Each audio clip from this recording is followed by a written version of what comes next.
Hello everyone, welcome to my blog Sonia's day out. कैसे हैं आप सब लोग। तो उठते ही मैं बालकनी में आ गई हूँ। सूर्य देव को नमस्कार किया। तो आज जो है, आज है ट्यूसडे। तो नहा धोकर मैं आ गई हूँ किचन में। हमारा बचपन से ही मम्मी, जब हम छोटे थे तो हम बचपन से ही ऐसे करते हैं कि हम चाय, मतलब कई लोग होता है कि बेड टी पीते हैं, चाय पीते हैं उठ के।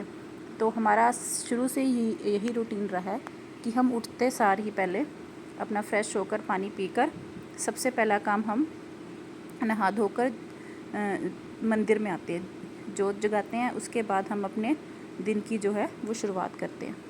मतलब कई मुझे, जैसे मेरे मम्मी जो मदर इन लॉ है वो बोलते भी हैं कि ऐसा मतलब कोई वो नहीं है, मतलब हार्ड एंड फास्ट नहीं है कि ऐसा कुछ भी तुम्हें नहा धोकर ही अपना किचन में जाना है।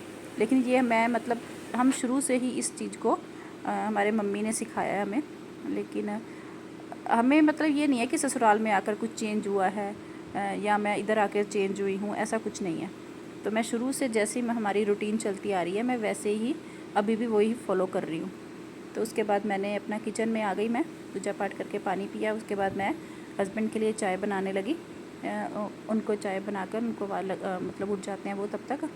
तो उसके बाद मैंने चाय बनाकर बेटे का जो लंच पैक करना होता है, तो लंच पैक करने के बाद फिर मैं उसको उठाती हूँ। और अभी मतलब उसको आराम से उठाती हूँ, ज़्यादा टाइम नहीं लगाता वो रेडी होने में।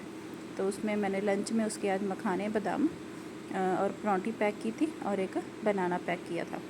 तो लंच वो वैसे अपना जो है वो फिनिश करके ही लाता है। कभी होता है कि अगर कुछ नहीं ना खाए तो, लेकिन ऑलमोस्ट फिनिश होता है उसका लंच। तो उसके बाद उसको स्कूल छोड़ने के लिए आ गए हम। तो स्कूल छोड़ने के बाद मैंने अपने लिए बेसन का चीला बनाया था आज, जिसमें मैंने बेसन, थोड़ा सा नमक, अजवाइन, जीरा, धनिया, साबुत धनिया और मैंने कैप्सिकम और अनियन जो है उनको चॉपर में अपना चॉप कर लिया था। तो उसके बाद मैंने अपने लिए 2 चीले बनाए, एक ब्रेड लिया साथ में, और मैं एक साथ मेरी चाय बन रही है साथ में। चाय तो मेरी सबसे जो पहले ही होती है, वो चाय के बिना तो फिर दिन की शुरुआत होती नहीं है। तो नाश्ता जो है मैं 8:30 तक कर लेती हूँ। 8 o'clock तक हम छोड़ के आते हैं बेटे को। उसके बाद 8:30 तक मैं अपना नाश्ता जो है वो कर लेती हूँ। तो उसके बाद बस मैं अपना जो नाश्ता करते करते भगवान जी के भजन सुनती हूँ, या कुछ और मगर देखना है जो मेरे ध्यान में आ जाए वो अपना काम कर लेती हूँ। उसके बाद मैंने कढ़ी बनानी थी आज। तो कढ़ी के लिए मैंने तैयारी कर ली थी, जिसके लिए मैंने 2 प्याज लिए थे, लहसुन की कलियाँ ली थी 8-10। तो मैं वैसे जो कढ़ी है उसमें 1 आलू भी डालती हूँ, और 4 हरी मिर्ची ली थी, जिसको मैं बीच में से काट के 2 मैंने वैसे साबुत डाल दी थी और 2 को काट लिया था बारीक बारीक।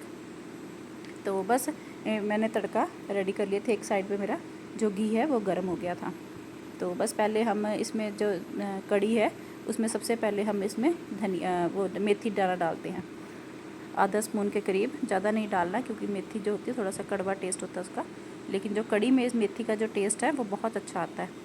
तो बस इसमें फिर थोड़ा सा जीरा डालिए। उसके बाद मैंने जो अपने लहसुन डालो, लहसुन थोड़ा सा टाइम लगा, सबसे पहले लहसुन डाल के उसको थोड़ा सा ब्राउन कर लो। उसके बाद मैंने प्याज, हरी मिर्ची एक साथ डाल दी थी और इसको भून लिया था अच्छे से। उसके बाद एक साइड पे मैंने दही जो है उसको अलग से फेंट लिया। दही में मैंने जो है 2 और 3 टेबल स्पून के करीब मैंने जो बेसन डाला था इसमें, और इसको अच्छे से फेंट लेना है क्योंकि इसमें गुठलियाँ नहीं होनी चाहिए, नहीं तो जो कढ़ी है वो अच्छी नहीं बनेगी हमारी। तो इसको थोड़ा सा पतला करके, जैसे अगर आप पहले लस्सी बना ले दही की तो उसको अच्छी तरह से फेंट ले। फिर उसके बाद इसको जो जो बेसन है वो मिक्स कर लें अच्छे से। तो उसके बाद मैंने ये देखिए प्याज हो गए थे मेरे, तो मैंने इसमें आलू डाल दिया। तो आलू थोड़े से जैसे हाफ़ कुक होंगे, ज़्यादा पकाने की ज़रूरत नहीं है क्योंकि कढ़ी के साथ भी ये पकेंगे।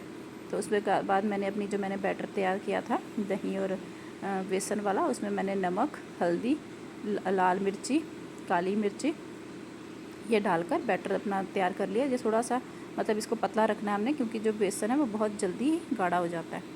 तो अगर आप ऐसे बनाएंगे तो आपकी जो पतला रखेंगे तो ये बेसन जो है, जो कढ़ी है उसको बोलते हैं कि ये कड़ कड़ के बनती है। मतलब इसको काफ़ी टाइम लगता है। देखिए मैंने बैटर तैयार कर लिया और एक साइड में अभी पकौड़ों के लिए जो बेसन है वो घोल रही हूँ।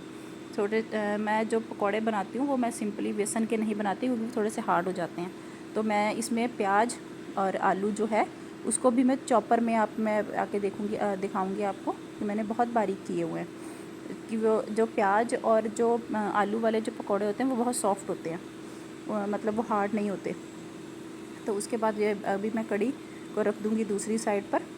इसमें अभी जो बैटर है मैंने जो मिक्स किया हुआ है वो मिक्स करके तो मैं इसको अभी दूसरे गैस पर रख कर अपना एक इस गैस पर अपने मैं पकौड़े बना लूँगी। तो बस कढ़ी जो है इसको काफ़ी टाइम लगता है। तो जो हमारा आज का जो थॉट है वो यही है कि जो अगर हमसे कोई गलती होती है तो अगर किसी भी अगर हस्बैंड वाइफ में या किसी और के रिलेशनशिप में अगर हमसे कोई गलती होती है तो हमें, अगर हम उससे प्यार करते हैं तो हमें माफ़ी की उम्मीद नहीं होनी चाहिए। बोल रहे हैं कि प्रेम जो है वो सदैव माफ़ी, मतलब हमें अगर गलती हमसे हुई है तो हमें माफ़ी मांग लेनी चाहिए कि जो अगर हम जिससे हम प्यार करते हैं उससे माफ़ी मांगने में या उस मतलब संकोच नहीं होना चाहिए। तो ये भगवत गीता में लिखा है कि जो प्रेम है वो सदैव माफ़ी मांगना पसंद करता है और जो अहंकार है वो सदैव माफ़ी सुनना पसंद करता है। मतलब अगर आप में अहंकार है तो आपको ये होगा कि दूसरा जो है, जो दूसरा पर्सन है वो हमसे माफ़ी मांगे, लेकिन इसमें ये अहंकार आ गया। तो इसीलिए बोल रहे हैं कि अगर हम किसी से प्रेम करते हैं तो हमें माफ़ी आगे से जाके उनसे बात करनी चाहिए, माफ़ी मांग लेनी चाहिए। तो ये है आज का थॉट जो कि भगवत गीता से मैं लेती हूँ। तो ये मेरे बन गए हैं पकौड़े। मैंने तेल गरम कर लिया था और मैंने जो आलू और प्याज का जो चॉपर में मिक्स किए थे उसको अच्छे से उसमें बेसन के घोल में मिक्स करके मैंने इसके छोटे छोटे पकौड़े बना लिए हैं। मैंने स्पून से बना लिए थे।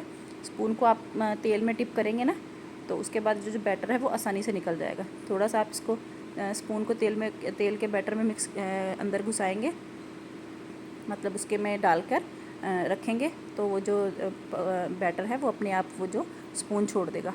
तो हाथ से बनाने की मतलब मुझे ये था कि चलो स्पून से बना लेती हूँ। तो उसके बाद मैंने ये पकौड़े बना लिए थे। एक साइड पे मैंने तवा रखा था। मैं तवे पे पकौड़े जब भी बनाती हूँ तो मैं तवे पे ही उसको रख लेती हूँ, जो एक्स्ट्रा ऑयल होता है वो तवे पे रह जाता है। आप वैसे फॉयल या बटर पेपर भी ले सकते हैं, बट मैं हमेशा से ही ये करती हूँ कि जो तवा होता है ये मतलब जो भी मैं ये काम है ये मैं सब अपनी मम्मी से सीखी हुई हूँ। हमारे मम्मी ने हमें काम सिखाया है अच्छे से। तो बस ये मेरी कढ़ी हो गई थी तैयार। तो इसके साथ मैंने चावल बनाने थे। कढ़ी बन रही है अभी, क्योंकि मैंने आपको पहले भी बोला कि कढ़ी जो है वो कड़ कड़ के बनती है, तो इसको काफ़ी टाइम लगता है, आधा पौना घंटा लगता है। ये देखिए मैंने एक साइड पे तवा रखा हुआ है, तो तवे पे मैंने जो अपने पकौड़े जो बनाए हैं वो रख दिए हैं। उसके बाद मैंने चावल बनाने थे साथ में। तो बेटा मेरा कढ़ी वैसे खाता नहीं है, तो उसके लिए मैंने अलग से उसको पनीर जो है वो रोस्ट करके लंच में दिया था उसको। तो बस मेरे अभी कढ़ी तैयार हो गई है ऑलमोस्ट। तो पकौड़े जो हैं मैं तभी डालती हूँ जब जो कढ़ी है बिल्कुल पक जाती है, क्योंकि अगर आप पकौड़ों को ज़्यादा बॉयल करेंगे तो जो पकौड़े हैं वो बहुत ज़्यादा मतलब टूट जाएंगे अंदर, क्योंकि ये पकौड़े जो हैं वो आलू और प्याज के हैं, तो इनको ज़्यादा पकाने की ज़रूरत नहीं होगी, सॉफ्ट होते हैं ये। अगर आप इनको ज़्यादा पकाएंगे तो ये कढ़ी के अंदर टूट जाएंगे, तो ये सारा जो मिक्स हो जाए अंदर सारा थिक हो जाएगी कढ़ी, जो हमारे सारे टूट जाएंगे इसमें। तो इसके बाद ये मेरी कढ़ी ऑलमोस्ट तैयार है। तो मैंने इसमें जो पकौड़े मैंने बनाए थे वो डाल दिए हैं। और पकौड़े डालने के बाद अब अगर आप चाहते तो आप इसको अलग से तड़का लगा सकते हैं, नहीं भी लगाना तब भी, क्योंकि हमने तड़का तो लगाया है। लेकिन यह है कि अगर आप कढ़ी में देसी घी डालते हैं तो उसका टेस्ट जो है वो और अच्छा हो जाता है। तो मैंने जो अलग से मेरे तड़के वाली छोटी वो है मेरे पास, तो उसमें मैंने अलग से इसमें तड़का लगा दिया था। तड़के में मैंने ज़्यादा, मेरे पास रेड जो साबुत मिर्ची होती है वैसे आप वो डाल सकते हैं कढ़ी में, तो मेरे पास वो नहीं थी, तो मैंने ग्रीन चिली को कट लगा के वही डाला था।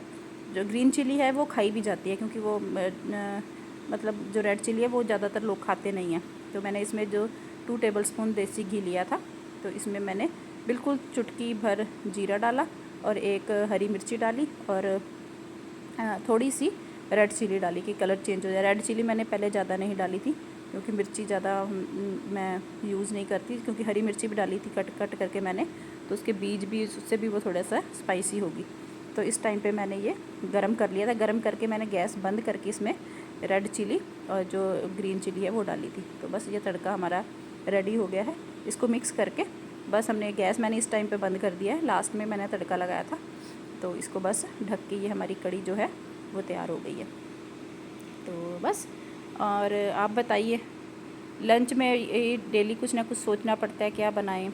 तो आज मेरा ध्यान में कड़ी था तो मैंने कड़ी तैयार कर ली। तो अब इस टाइम पे मैंने बेटे को बस लेके आने का टाइम था तो मैंने चावल भी रख दिए थे जल्दी। चावल रख के मेरे पास जो कुछ कपड़े पड़े हुए थे फ़ोल्ड करने के लिए, संभालने के लिए, तो मैंने वो कपड़े फ़ोल्ड करने के लिए चली गई थी मैं रूम में। तो एक साइड चावल हो गए थे, चावल को फिर मैंने बंद किया। स्टीम आ गई थी क्योंकि ये जो कुकर है ना, इसमें मतलब विसल मतलब ऐसे विसल नहीं आती, इसकी बस स्टीम बनती है। तो मुझे अंदाज़ा हो जाता है कि ये जो चावल है वो बन गए हैं। तो उसके बाद ये कि मैं कपड़े अपने कर रही थी फ़ोल्ड, उसके बाद संभाला उनको। तो इतनी देर में बेटे को लेके आने का टाइम हो गया, उसको लेने गए। उसके बाद उसको लंच दिया, उसके लिए मैंने पकौड़े एक्स्ट्रा रख लिए थे अलग से। तो बस उसके बाद सो गया वो। सोने के बाद उठा तो मैंने उसको चाय और बिस्किट, चाय नहीं पीता, बिस्किट ही खाता है एक दो। तो उसके बाद बस वो क्लास लगाने जाता है। उसके बाद मैंने शाम को उसको रात को पढ़ाया थोड़ी देर। तो ऐसी वीडियोज़ के लिए लाइक, शेयर और सब्सक्राइब कीजिए। कल मिलते हैं, बाय।